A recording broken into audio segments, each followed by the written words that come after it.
অরুণ সরকারের লেখা আসল রাজা। কাকের মুখে রটল খবর বনের রাজা বাঘ মরেছে। জন্তুরা সব একে একে মরা বাঘকে এলো দেখে। কেউ বলল আহা, কেউ বলল উহু, কেউ বলল বাঁচা গেছে। কদিন পরে বলল সবাই, বাঘ মরেছে, বনের একটা রাজা তো চাই। কে তাহলে রাজা হবে?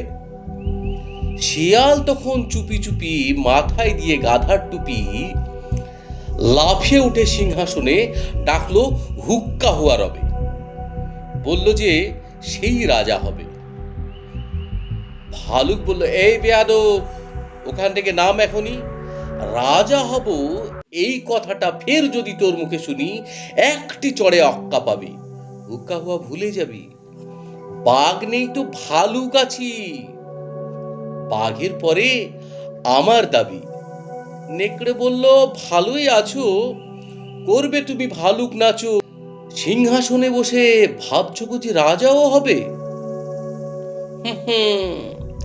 আমি হলাম বাঘের পিসে, আমার দাবি কমটা কিসে? আমায় রাজা করতে হবে। হায়না বলল, হাসাসনি রে আর, পিসি কোথায় তারই ঠিক নেই, আর উনি এলেন পিসে মশাই। আমরা কোথায় যাই রে তবে, আমায় রাজা করতে হবে। বাঁদর বলল, ওরে হায়না, জুড়ে দিলি তুইও বায়না, জানিস তো কেউ তোকে চায় না। ভাগাড় দিয়ে লেংচে চলিস, রাজা হব তুইও বলিস। আমি বানর, অর্ধেক নর, বনবাসী, বুদ্ধিজীবী, আমায় রাজা করতে হবে, সবাইকে বলে দিবি। শুয়োর বলল, বাদরামি রাখ, কাছে আছিস কাছেতেই থাক, পেটটা যখন দেব চিরে সব বাদরামি পেরিয়ে যাবে। আমায় বেশি ঘাঁটাসনি রে, আমি যখন গো ধরেছি আমায় রাজা করতেই হবে। সবাই চেঁচায় গো গ্যাট, গো গ্যাট, গো গাট, বন তোলপাড় হট্টগোল। বাদুর তখন উঠল বলে, সবাই ভাবছিস রাজা হবি,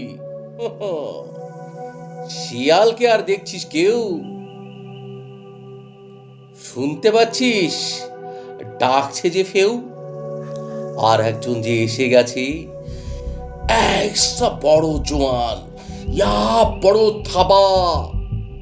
কে বললো ওরে বাবা, কে বললো পালা পালা, কে বললো আন ফুলের মালা, আর ফুলের মালা। এসে গেছেন রাজা মশাই, সিংহাসনে এনে বসাই, আমাদের তো রাজা সাজা, বাঘই হলেন আসল রাজা। ধন্যবাদ, সবাই ভালো থাকবেন, সুস্থ থাকবেন। Thank you.